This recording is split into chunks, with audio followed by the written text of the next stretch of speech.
Apabila di antara kalian ada yang kurang paham tentang populasi dan sampel, mungkin penjelasan berikut ini dapat sedikit membantu untuk memahaminya. Seperti biasa, saya akan menggunakan sebuah ilustrasi. Misalkan si Neneng ingin membagikan satu karung jeruk yang terdiri atas 100 buah kepada teman-temannya. Tapi sebelum dibagikan, dia ingin mengetahui lebih dahulu bagaimana rasa jeruk-jeruk yang ada dalam karung tersebut. Apakah semuanya manis, atau sebagian besar manis dan sebagian kecil asam, atau bahkan lebih detail lagi dengan menggunakan angka. Misalnya, 80% manis dan 20% asam. Nah, satu-satunya cara untuk mendapatkan jawaban secara pasti adalah dia harus mencoba semua jeruk yang ada di dalam karung tersebut. Tapi tentunya hal tersebut tidak mungkin untuk dilakukan ya. Karena kalau semua jeruknya dicoba, lalu apalagi yang mau dibagikan? Jadi, dia hanya dapat memperkirakan saja. Bagaimana cara memperkirakannya? Seperti yang pasti sudah kalian pikirkan, dia akan mengambil sebagian jeruk untuk dicoba. Kemudian, hasil dari mencoba sebagian jeruk akan digunakan untuk memperkirakan rasa dari satu karung jeruk tersebut. Pertanyaannya adalah, berapa banyak jeruk yang harus dicoba? Apakah cukup satu buah? Tentunya terlalu sedikit ya. Mungkin beberapa buah dianggap cukup untuk dapat menggambarkan rasa satu karung jeruk tersebut. Logikanya, semakin banyak jeruk yang dicoba, akan semakin akurat dalam memperkirakan rasa jeruk di dalam karung tersebut. Pada ilustrasi ini, kita anggap bahwa 5 buah jeruk yang dicoba akan cukup untuk dapat mewakili seluruh jeruk di dalam karung tersebut. Pertanyaan berikutnya, dari bagian mana kelima jeruk tersebut akan diambil? Apakah yang berada di bagian atas saja supaya mudah mengambilnya? Atau harus juga mengambil jeruk yang berada di bagian tengah dan bagian bawah?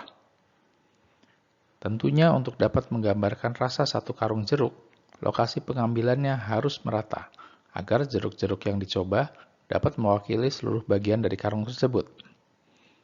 Sehingga kemudian diambillah 5 buah jeruk masing-masing dari bagian atas, dari bagian agak ke tengah, dari bagian tengah, dari bagian agak ke bawah, dan dari bagian bawah karung. Oke, kita lanjutkan ceritanya. Setelah si Neneng mencoba 5 buah jeruk, ternyata dia mendapatkan 3 buah jeruk yang rasanya manis dan 2 buah jeruk yang rasanya asam. Sehingga dari hasil mencoba tadi, setidaknya dia dapat memperkirakan bahwa dalam satu karung jeruk tersebut terdapat sekitar 60% jeruk rasanya manis dan 40% jeruk rasanya asam. Nah, setelah dapat memahami ilustrasi tadi, sekarang kita akan menganalogikan istilah-istilah yang sering digunakan dalam pembahasan tentang populasi dan sampel. Yang pertama, jeruk dalam karung disebut dengan populasi. Berikutnya, jeruk yang dicoba disebut dengan sampel. Proses memperkirakan berapa bagian jeruk dalam karung yang rasanya manis dan berapa bagian jeruk dalam karung yang rasanya asam disebut dengan generalisasi. Jumlah jeruk di dalam karung disebut dengan besar populasi. Jumlah jeruk yang dicoba disebut dengan besar sampel. Dan cara pengambilan jeruk yang dicoba disebut dengan teknik pengambilan sampel atau sampling. Selanjutnya, dari ilustrasi tersebut, terdapat beberapa hal yang dapat kita pikirkan dan harus diperhatikan. Yang pertama, dalam proses generalisasi, hampir pasti akan terjadi kesalahan, karena hasil yang pasti hanya dapat diperoleh apabila kita mengukur atau mengamati seluruh anggota populasinya. Yang kedua, karena generalisasi didasarkan atas sampel, maka untuk mendapatkan hasil generalisasi yang baik, sampel yang diambil harus dapat mewakili populasi. Sementara, apakah sampel dapat mewakili populasi sangat tergantung dari besar sampel dan teknik pengambilan sampel. Semakin banyak sampel yang diambil, peluang kesalahan akan semakin kecil. Selain itu, teknik pengambilan sampel yang kurang tepat akan memperbesar peluang terjadinya kesalahan generalisasi.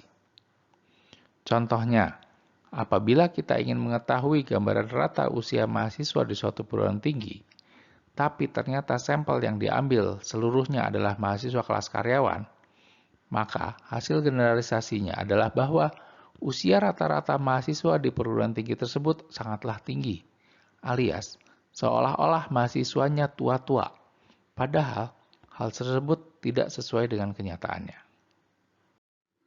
Dan sekian penjelasan untuk kali ini. Terima kasih.